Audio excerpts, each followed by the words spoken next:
एक बार हमारे पड़ोस के घर के अंकल ने अपने घर से मुझे, दीवारें छोटी होती थी उस जमाने में छोटे शहर में, मुझे बोले कि बेटा कल का पेपर दे सकते हो। मैंने कहा हाँ अंकल, मुझे बड़ी खुशी हुई। तो कल मेरे जो पेपर हुआ था क्लास में, मैं क्वेश्चन पेपर लेके उनको दे आया। तो उन्होंने बताया कि बेटे मैं न्यूज़पेपर मांग रहा था। अब मुझे समझ में आता है कि ऐसा क्यों हुआ, क्योंकि छोटा बच्चा दुनिया के सेंटर में खुद को रखता है। ईगो सेंट्रिक होने का यही मतलब है कि दुनिया के केंद्र में मैं हूं। ये मुझसे कल का पेपर मांग रहे हैं, यानी इनको पता है कल मेरा टेस्ट हुआ है, पता होना ही चाहिए। ये भी नहीं पता तो फिर क्या जानते हैं। और मेरा क्वेश्चन पेपर मांगना चाह रहे हैं, यानी जीके बढ़ाना चाह रहे हैं अपनी, बढ़ानी चाहिए। तो मैंने वो पेपर दिया। मैं सोच भी नहीं पाया कि न्यूज़पेपर मांग रहे हैं। ये छोटे बच्चों का लक्षण है।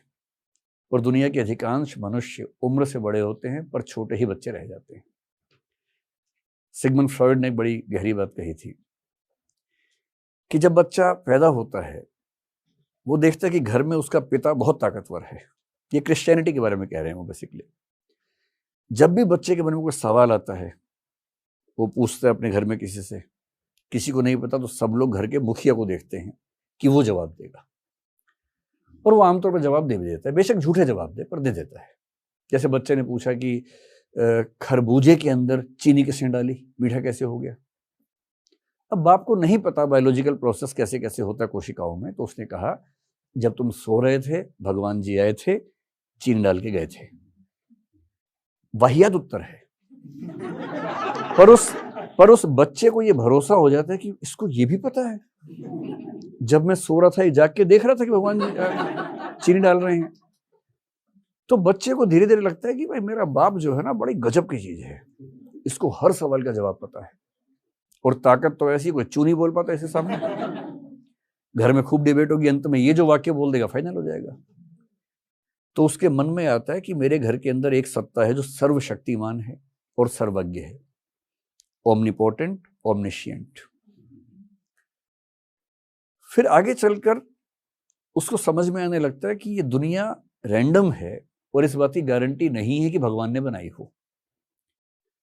उसको आगे चलकर ये भी समझ में आने लगता है कि मेरे पिता सर्वज्ञ नहीं है, सर्वशक्तिमान नहीं है। हर घर में वैसे वैसे सर्वज्ञ घूम रहे हैं, तो मेरे पिता सर्वज्ञ नहीं है। इस झटके को वो झेल नहीं पाता और तब बड़ा बेचैन होता है। इसलिए आप देखेंगे जब लड़के लोग आमतौर पर जब 15 से 20 की उम्र में होते हैं अपने बाप के विद्रोही हो जाते हैं एकदम। और एक कहावत है, जब मैं 10 साल का था मुझे लगता था कि मेरे पिता सब कुछ जानते हैं। जब मैं 20 का हुआ मुझे समझ में आया कि मेरे पिता कुछ नहीं जानते हैं। आज मैं 30 का हूं, मुझे लगता है कि वो सच में काफी जानते थे। क्योंकि जब मैं 30 का होता हूं तो मेरा बच्चा 4 साल का होता है और वो मुझसे पूछता है खरबूजा मीठा कैसे हुआ। और तब मैं घूम फिर के वही कहानियां सुनानी शुरू करता हूं जिन कहानियों के विरोध में मैं विद्रोही हो गया था। तो जब समझ में आता है कि पिता उतने ज्ञाता नहीं है, तो फ्रॉइड ने कहा कि इसका मतलब है कि आपको अपनी जिंदगी अपने बलबूते जीनी है। इतना कॉन्फिडेंस सब में नहीं होता, और जब कॉन्फिडेंस नहीं होता तो वो एक और बाप की तलाश करते हैं। और क्रिश्चियनिटी में फादर का मतलब होता है ईश्वर। इसलिए यहूदी और इस्लाम धर्म की तुलना में तीसरा सेमेटिक धर्म क्रिश्चियनिटी ईश्वर को पिता कहता है, फादर कहता है। ओल्ड टेस्टामेंट में ईश्वर को फादर एक बार भी नहीं कहा गया है। न्यू टेस्टामेंट में 300 बार कहा गया है, क्योंकि न्यू टेस्टामेंट ईसा मसीह की टीचिंग से बना हुआ है और वो फादर कहते हैं। और फ्रॉइड ने कहा क्योंकि इंसान इस बात के लिए तैयार नहीं है कि वो बिना किसी गॉडफादर के, गॉडफादर है देखिए, बिना किसी गॉडफादर के खुद अपनी जिंदगी को झेल सके, इसलिए उसे ढूंढना पड़ता है एक ऐसा पिता।